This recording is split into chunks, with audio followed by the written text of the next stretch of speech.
Go.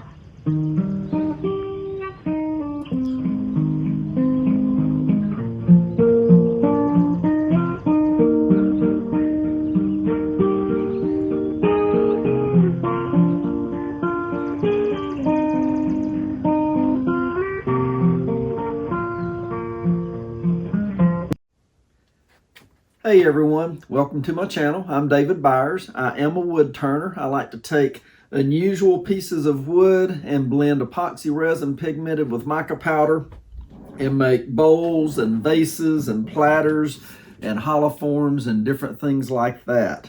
So first of all, I apologize. It has been a minute since I have posted a video. It's been a couple of weeks. I had a little emergency surgery, had to have my gallbladder out, so that set me down for a couple of weeks. But I'm ready to get back started.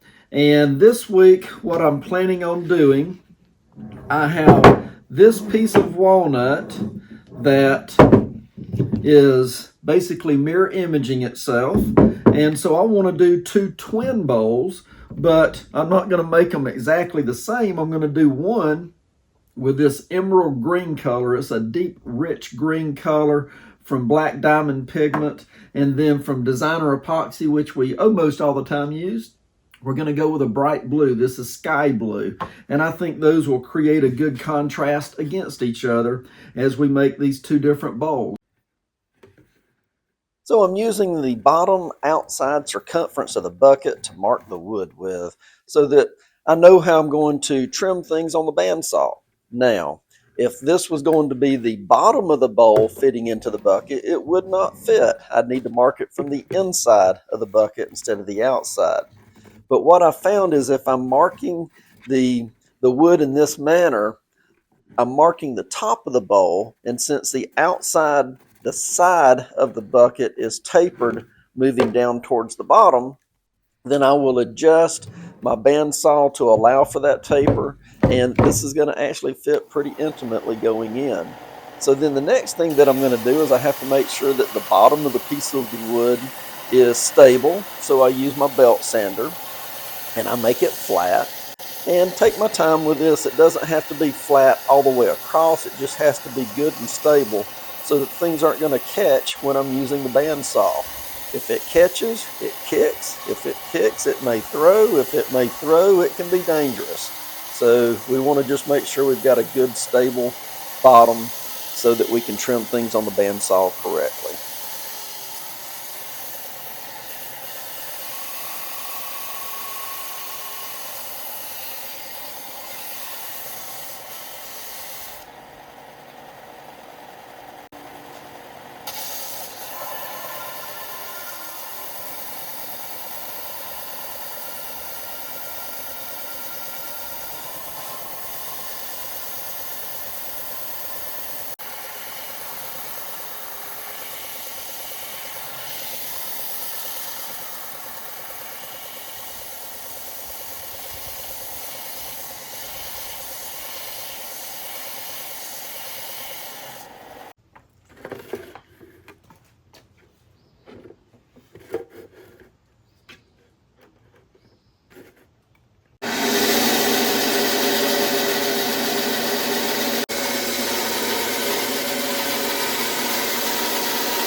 So, things don't always go as planned with the bandsaw.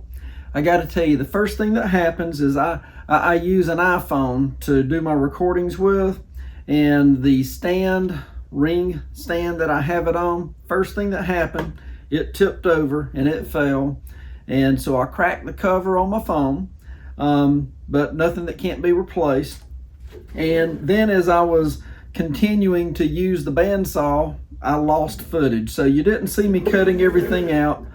And then I took it and I used the wire brush on the lathe to clean off the excess bark. But anyway, you didn't get to see all that footage, but it cleaned up really good. And I want you to see that it does fit to the bucket quite well. It's coming all the way down to the bottom, so we're going to have a good solid base. And both of them are fitted in there quite well. This one's a little bit taller than this one. After I turn it, they may be closer in size, but you know, even though they're twins, twins are not completely identical, and I'm not going to try to do that, but we're going to have a green-eyed twin and a blue-eyed twin.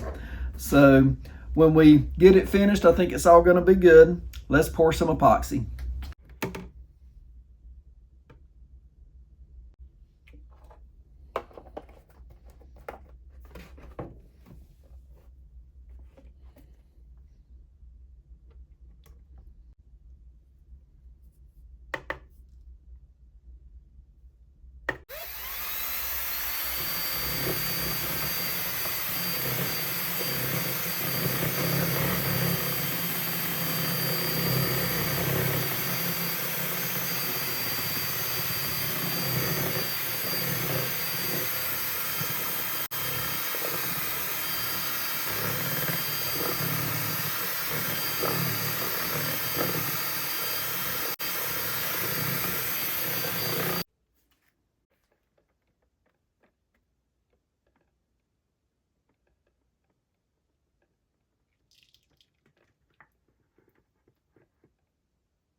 Here we are going to transfer the buckets from the vacuum chamber to the pressure pots.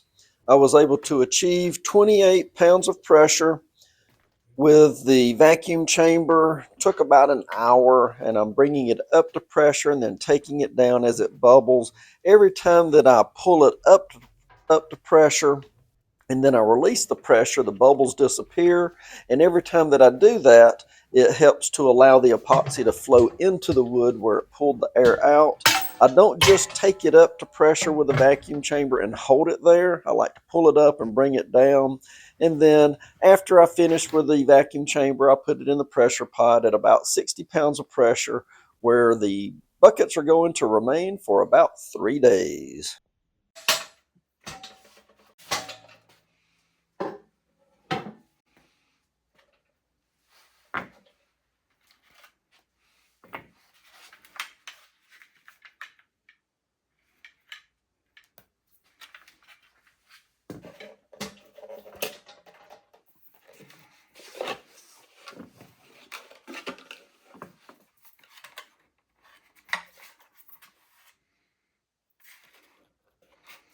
Interesting.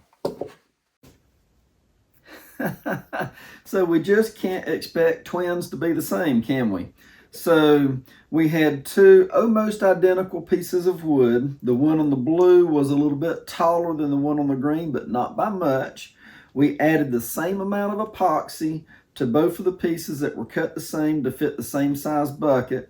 And you can see how much higher the blue came than what the green did. So what I've done is I have, because I want the bowls to be almost the same height, even if the green turns out to be a little bit smaller, that's okay.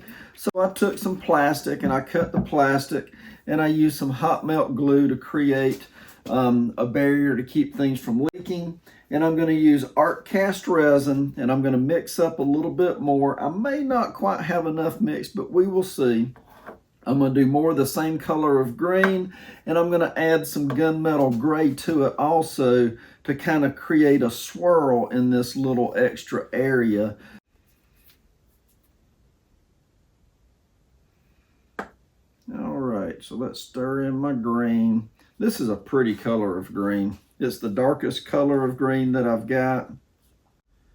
Actually, that's filling in better than what I expected. Hopefully we will not have a leak. So I guesstimated poorly. I have extra. That may become a wine stopper. Doesn't look like we're going to have a leak. All right, guys, so one thing that's for sure, we never know what we're going to get when we start. And that's the fun thing about playing with epoxy. We got to solve a puzzle every single time. This one's going to be a good puzzle. Regaining this height, I think, is going to be crucial to the piece. So, all right, let's give it a day, then we'll be back. Okay, so we're back to the twins, and we added some resin in this little area where the epoxy sucked into the wood before and just didn't come out.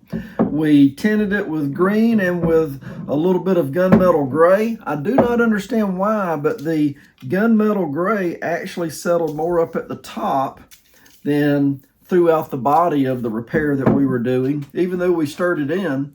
So I guess it's based on different molecular weight with the mica powder pigment itself. We did make a wine stopper, so I just used a little tidy cup and poured the excess in with some pine cones. So this will be a wine stopper in the future.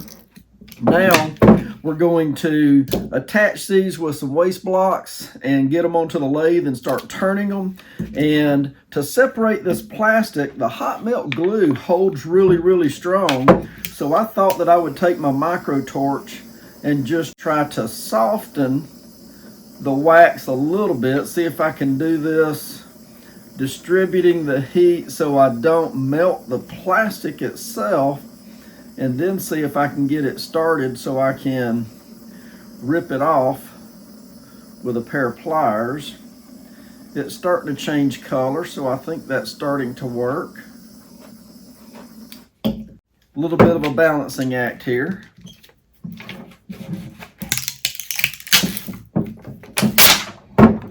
That worked pretty darn good, if I say so myself. So let's get some waste blocks attached to these, and I'll see you with them moving on the lathe in just a little bit.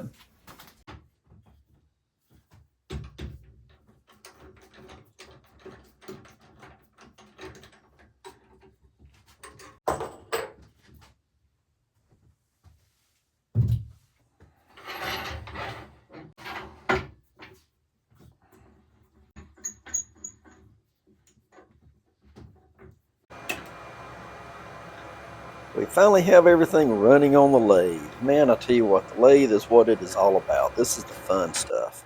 So the first thing that we need to do is we need to get the outside dimension trued in. If it's not trued in, it's not spinning evenly, and we want to remove all the wobble that we can from it. I start out at a slow speed. I'm starting out at 250 RPM, and I'm using the Hercules from Hunter Tool Systems with a number 3 round cutter. The cutter on this is angled down, so it's like a round negative rake. So it doesn't bite as hard as if it was 90 degrees. It actually catches less this way, and with a very, very sharp carbide cutter like it is, I can remove material safely and at a pretty good pace. I continue at this slow speed until things start to get more true, and then you can see here I've just upped the speed to 450 RPMs because it's starting to true in a little bit, and I'll continue at 450 using this Hercules instrument to to shape the outside until it starts turning more and more true. And then once it is completely turning true, I'll change the speed, usually up in the neighborhood to around 700, 750, as I'm shaping the outside before moving to the inside to hollow things out. So let's listen for a little bit, just see what this sounds like.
Look, listen, and feel. That's basically what we're doing right now. We're looking at the piece as we're truing it in. We're listening to it. We're listening for that chatter that happens when it's not hitting smoothly against the side of the bowl as it's turning. And then we're also feeling it. I can feel it as the instrument's bouncing against the side of the piece, but you can see it in the image also as the Hercules is bouncing away from it. That means that I'm hitting certain areas harder.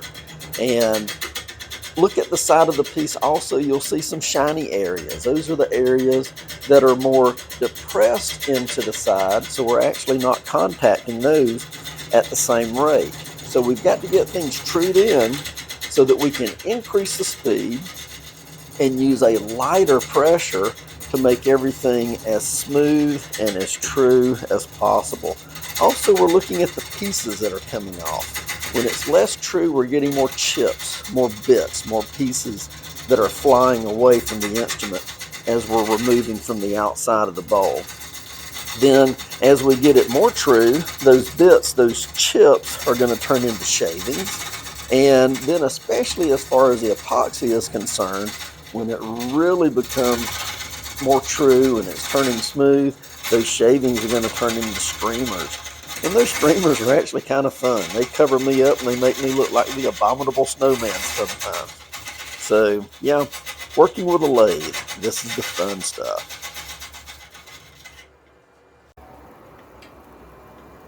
Let's go ahead and complete the initial steps on the bottom of the bowl.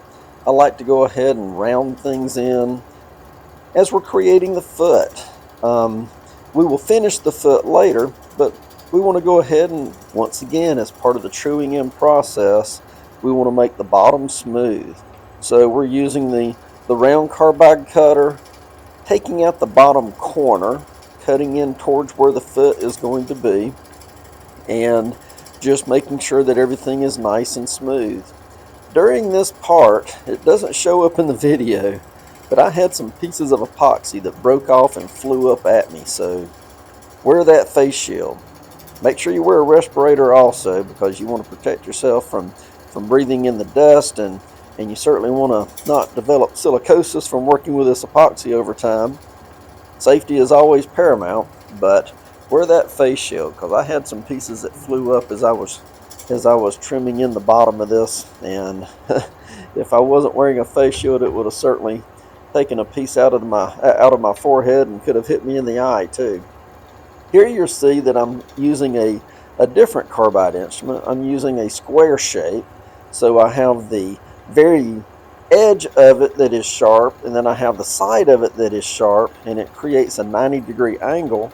I'm coming in off the bottom of this bowl in a flat area, basically using it like a separating tool. I turn it up just a little bit so I'm not cutting at 90 degrees when I'm using the side, because if I was cutting at a true 90 degrees, I have a greater likelihood for it to catch and pull the instrument down. I do not have to take it all the way into the waste block either. I just want to create a flat area so that I know about where the foot is going to be. And then after I finish hollowing out the bowl on the inside, then I will place it on my vacuum chuck. I'll flip it around, and then I can finish up the bottom at a later date. But I don't want to have any heavy areas. I don't want it to be unbalanced on the bottom either. So it's a good idea to go ahead and shape this in initially so that things will turn better as I'm shaping in the rest of the side of the bowl. So I'm going to quieten up for a little bit. I want you guys just to watch. A lot of these next steps are self-explanatory as I am chasing the wood in the epoxy, creating the outside shape. You'll see what I'm talking about.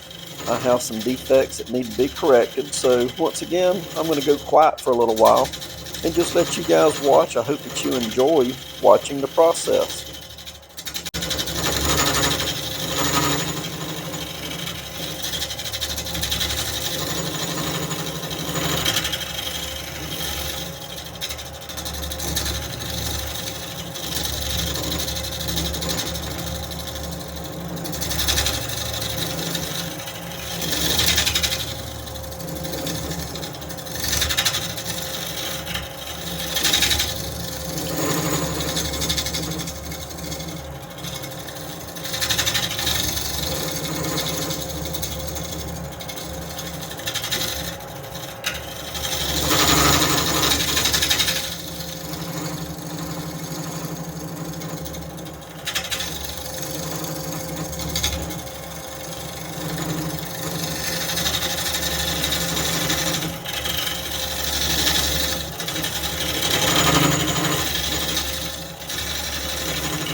You may have noticed that a lot of those bits coming off from the instrument have turned into shavings now.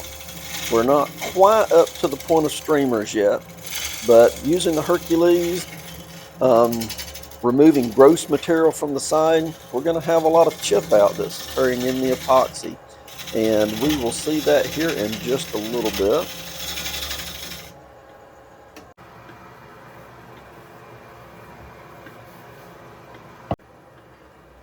So to remove those areas of chip out, we are moving from the Hercules to the round carbide cutter. This is designed to engage the side of the bowl at 90 degrees, but I'm still angling it just a little bit to decrease the amount of cut. I'm using a light pressure. I do not want to push into the side of the bowl hard, or I'm going to definitely have some gouge out areas and more chip out than what I want. But notice how the color is changing on the side. It is making it smoother with this light, delicate touch. And this is what we do over and over again to remove the areas of chip out that had occurred from using the Hercules.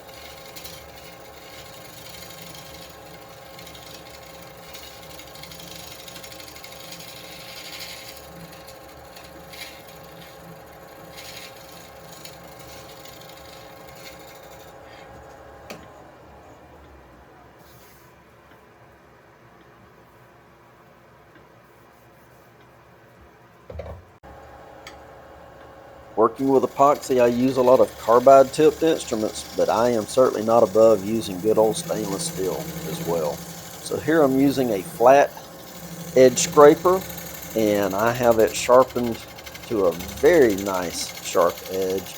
And once again, a delicate touch as I'm working my way around the outer circumference of this bowl to make it as smooth as possible. And this is what I like to use to do my final detailing work on the outside of the bowl. I always go back to this flat edge scraper. It just does the best for me, and I can feel it the best in my hands also as it's engaging the side of the piece.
Now moving to the top of the bowl, I'm using the flat edge scraper here to create the top rim for the bowl. I apologize for the video. The camera, for whatever reason, from my phone wanted to focus on the side of my respirator as opposed to the bowl itself. This is only going to last for a minute. But once again, I'm using the flat edge scraper to create the top rim. I'm inverting a bevel here that's going to be almost flat with the inverted bevel, but it'll still be just a little bit rounded for the final bowl.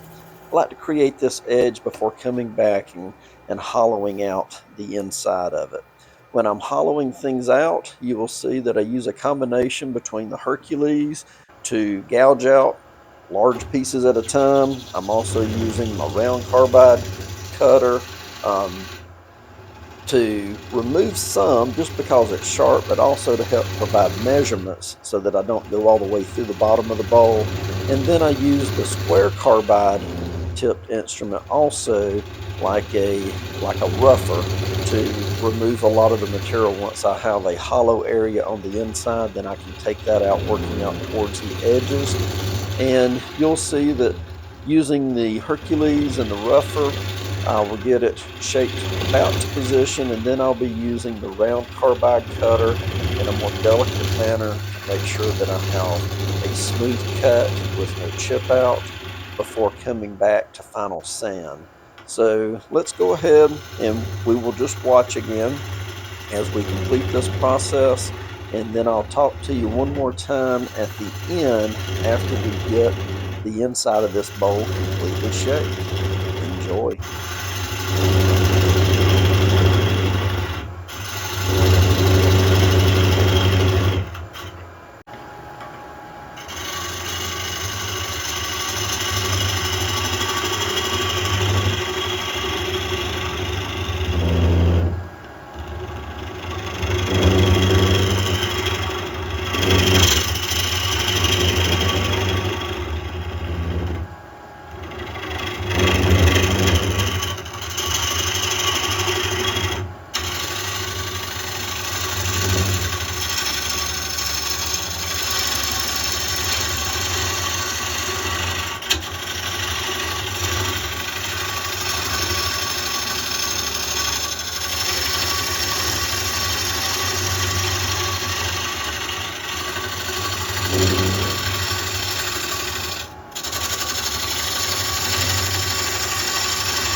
I really do hope that you've enjoyed watching these steps as I'm turning the inside of this bowl and creating a smooth edge. You know, a lot of wood turners will say that their sharpest turning instrument is 60 grit sandpaper. Well, there may be some truth to that, and I'm guilty of that also from time to time myself when there's an area that's difficult to smooth out with the turning tools. But a good wood turner will not rely on that consistently. They want to make sure that they're turning the smoothest, truest edge so that their sanding will be that much easier to do.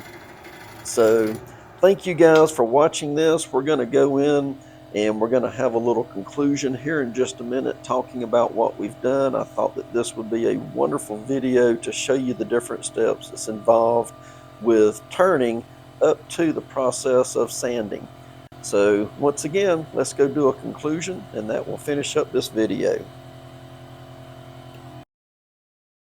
So for the conclusion of the twins video part 1, basically in this video we got everything together for both of the twins, the green one and the blue one, but then I wanted to show more of the actual turning, the instrumentation leading up to sanding for the steps that I follow.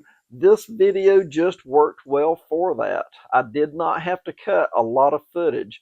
So it is a longer video, but it shows a lot more of the fun stuff, in my opinion, where I'm actually using the tools and I'm removing bulk material first, shaping it, removing the bulk material, but knowing that there's going to be some tear out with the epoxy, and then using sharp instruments as things have trued in with less force. So the faster that you can turn the lathe, with the sharper the instrument, the smoother that you can make it, and the smoother that you can turn, the better you can sand down the road. So I do hope that you guys have enjoyed watching me do that. I do have a couple of things that I want to show you. I mentioned that when I was shaping the foot for the green bowl that I had pieces that flew off, and I'm going to zoom you in here where you can see what some of these pieces actually looked like. This is what was coming off the bottom of the bowl because it wasn't true. So it was not just creating chatter, it was actually grabbing areas and throwing it up at me. This was hitting me in my face mask. So once again, please protect yourself if you are playing with a lathe. And then I also mentioned when I was pouring up the second pour for the epoxy, how I had actually estimated incorrectly. I guessed poorly, and I had extra epoxy that was left over. So I took a little tidy cup and I added a pine cone or two to it and added the epoxy to that. So you can see here how this wine stopper turned out. And that's what I like to do. As a wood turner, I don't like to waste. If you go back to my dad jokes video, I made the comment that there's no such a thing as scrap wood. There's just wood that you haven't found a use for yet. And that's what I like to do when I'm making the larger pieces. The cuttings from those many times turn into vases, and the cuttings off the vases many times will turn into wine stoppers. So just making as much purpose as I can out of pieces that look good. So once again, I hope that you've enjoyed watching an instrumentation video this week. And when we come back for part 2 for the twins, we will sand the green bowl and get it ready for the tung oil. And then we will finish up the blue bowl and put everything together, and you can see what the final product looks like. And I really do think that you're going to like how things turn out. So made some changes with the blue bowl that I really didn't expect to do, but once again, I think you're going to like it. So look forward to getting this video out to you guys, and I can't wait to get the one right afterwards out to you as well. Thanks again. And once again, if you like what I'm doing, please give me that thumbs up and join my club. Thank you very much.